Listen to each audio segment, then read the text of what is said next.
দেখো না মামা বাড়ি দিয়ে মামি ফোন করেছে। ফোনটা দে।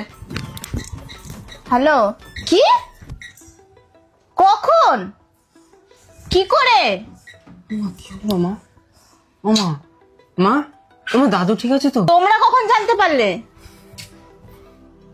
ও মা, দাদু ঠিক আছে তো মা?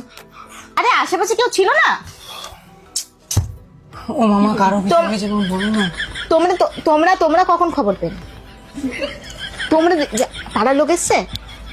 আমি কি যাবো? ও মামা আমি গাড়িটা ও যেতে হবে না? না না, আরে আমি টেনশন করছি না, ডাক্তার কি বললো? ও দাদুর সব ঠিক আছে? ও কিছু এ বাবা, জল টল দিয়েছো? খাবার টাবার কিছু দিলে?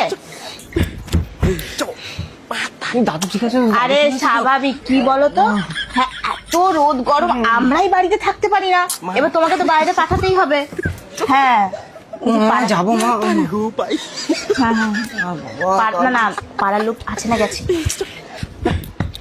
এখন কেমন আছে? শ্বাস নিতে পারছে? হ্যাঁ হ্যাঁ হ্যাঁ হ্যাঁ, আরে আমি টেনশন করছি না, না না না, হ্যাঁ ঠিক আছে, পাশাপাশি লোক রয়েছে না, ঠিক আছে, তুমি ওদের সাথে কথা বলো, তোমরা খাবার টাবার খাও। হ্যাঁ হ্যাঁ, তোমরা রেস্ট নাও। হ্যাঁ হ্যাঁ, আমি পরে কথা বলছি। আমি একটা ফোনে কথা বলছি আর দাপাদাপি করে বেড়াচ্ছে, সিরিয়াস কথা বলছিলাম তো। মা সরি ও মা, কিন্তু কার কি হয়েছে বলো মা।